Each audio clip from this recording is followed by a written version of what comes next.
A altura para introduzirmos mais um convidado do Guerra e Paz, neste caso Gonçalo Ferreira, advogado e analista político. Boa noite, bem-vindo ao Guerra e Paz. Olá Gonçalo, bem-vindo ao Guerra e Paz, é um gosto. Vamos falar da geração Z, acabámos a conversa com a Catarina Carina a falar sobre isso. E antes de mais, o que é a geração Z e como é que ela participa politicamente? Em primeiro lugar, boa noite Germano, boa noite Marisa, boa noite aos telespectadores que nos assistem lá em casa. Eu acho que essa é precisamente a melhor forma de começar esta conversa, explicando do que é que falamos quando utilizamos a expressão geração Z ou Gen Z, porque pode haver telespectadores que não estejam tão familiarizados com este conceito. Enfim, quando utilizamos a expressão geração Z, estamos a referir-nos a uma geração nascida, mais coisa, menos coisa. A doutrina diverge, há aqui alguma discrepância relativamente às datas que demarcam o espaço temporal que é compreendido nesta geração, mas estamos a falar das pessoas nascidas mais ou menos entre 95 e 2010, 2012.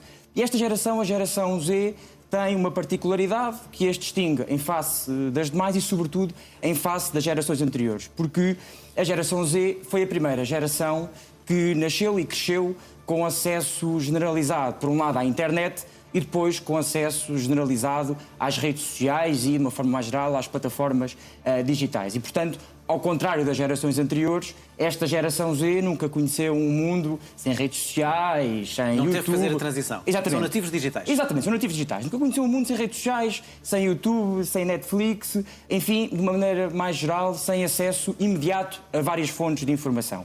E este contexto, eu diria que alterou profundamente a forma como estes jovens da geração Z comunicam, a forma como estes jovens se mobilizam por causas e, sobretudo, a forma como estes jovens participam politicamente. E aquilo que a ciência política nos tem demonstrado é que muitos jovens desta geração se afastaram das ditas formas tradicionais de participação política e, por isso, participam menos em partidos políticos, participam menos em sindicatos, participam menos no associativismo em geral. Deixa-me só perguntar, também porque acreditam menos nisso, é precisamente isso que estava a falar com a Catarina. Há uma menor grau de adesão, de confiança às instituições. Exatamente, exatamente. E, portanto, contrariamente ou em alternativa a estes modelos mais tradicionais de participação, estes jovens da geração Z tendem a expressar-se politicamente de forma mais individual, até de forma mais imediata, de forma mais informal e, sobretudo, de forma mais digital. E isto acontece porque as redes sociais e as plataformas digitais favorecem precisamente este tipo de participação, uma participação que é mais horizontal, uma participação que é feita em grupos que não têm uma hierarquia definida, uma hierarquia rígida. E, por outro lado, as redes sociais e também as plataformas digitais ajudaram a difundir novos símbolos políticos, é disso que vamos falar mais à frente, e isto também é uma marca muito premente na geração Z, ajudaram a difundir novos símbolos políticos, muitos deles retirados de filmes e séries. E porquê? Porque os jovens utilizam de forma massiva as plataformas de streaming e este tipo de conteúdo chega aos jovens através, precisamente, deste tipo de plataformas de streaming, e estes símbolos passaram a funcionar como quase uma marca coletiva da participação política dos jovens desta geração, da geração Z. E creio que podemos ver aqui um vídeo de um dos exemplos de como a utilização de símbolos de filmes ou séries em representações políticas. Uma bandeira, a chamada bandeira dos piratas do chapéu de palha, que é uma bandeira preta com uma caveira sorridente e assim, esta bandeira tem sido utilizada pelos jovens da geração Z em diversos protestos um pouco por todo o mundo. Foi utilizado na Indonésia, foi utilizado no Nepal, em Madagascar, em França. Mais recentemente foi utilizada, por exemplo, nos protestos do No King's Day, onde os jovens americanos protestaram contra a liderança de Donald Trump, e tem sido utilizada como um símbolo de luta pela liberdade, pela igualdade, contra governos que os jovens nos seus países consideram como sendo governos opressores e tirânicos.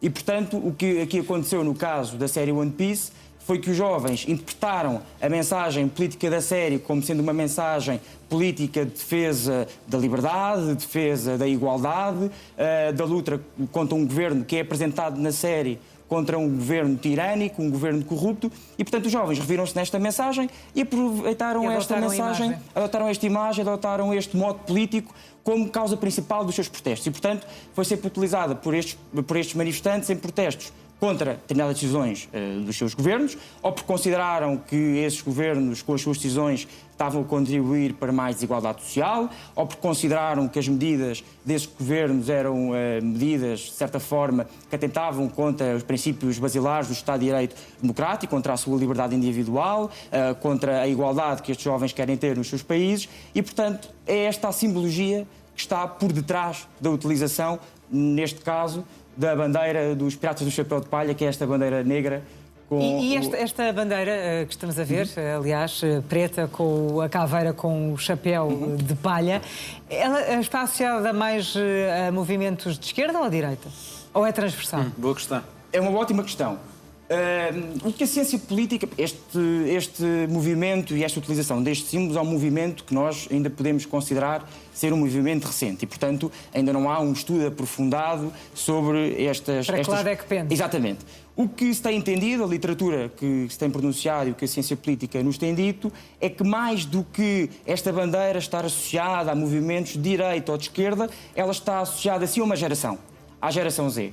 E está associada à luta que esta geração tem tido por causas como a liberdade, como a igualdade e como a fraternidade. Ela é muitas vezes, e na maioria das vezes, utilizada em manifestações, lá está, contra a corrupção, sim, contra o governo tirânico. Dentro do que estás a dizer, Gonçalo, deixa-me perguntar-te, isso aponta, creio, um pouco para a ideia de não é verdade que essa geração seja menos politizada, o que é que não tem é os mesmos referentes das gerações mais velhas. E mesmo essa questão esquerda-direita, se calhar não faz muito sentido para essa geração, ou não?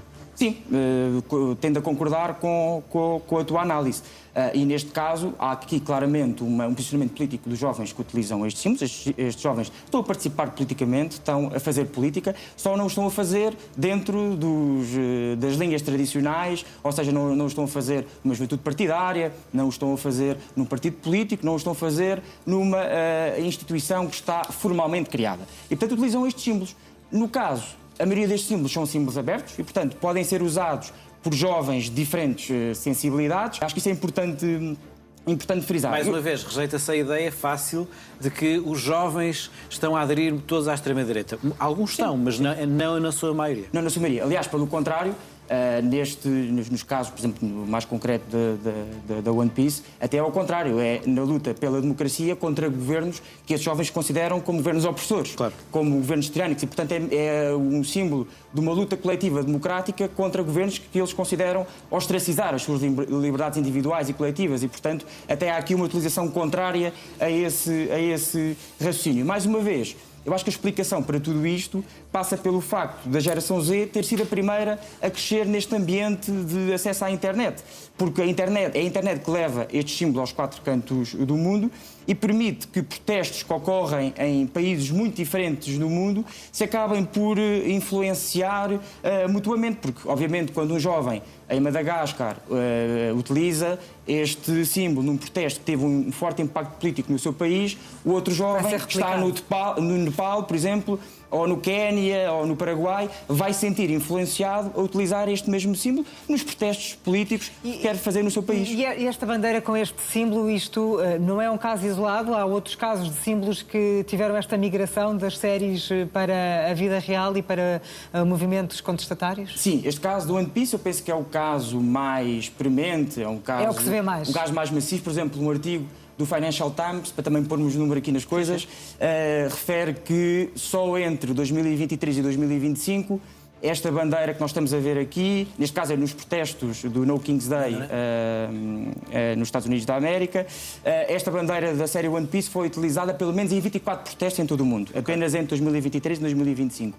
Em Portugal também existe um registro fotográfico da utilização desta bandeira num protesto que ocorreu ano passado a favor da causa palestiniana e, portanto, também em Portugal estamos a ter a influência desta nova forma de fazer política da geração Z, mas ainda há a pergunta da Marisa, não é o único caso, aliás, até há casos que podem ser mais familiares aos nossos telespectadores, que vêm da chamada indústria de Hollywood, por exemplo, os filmes de Hollywood.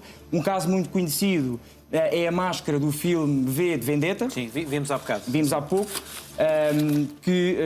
Aqui está, é este o símbolo do filme V de Vendetta, foi utilizado em 2011 nos protestos do Occupy Wall Street, onde os americanos protestaram contra a desigualdade económica e social.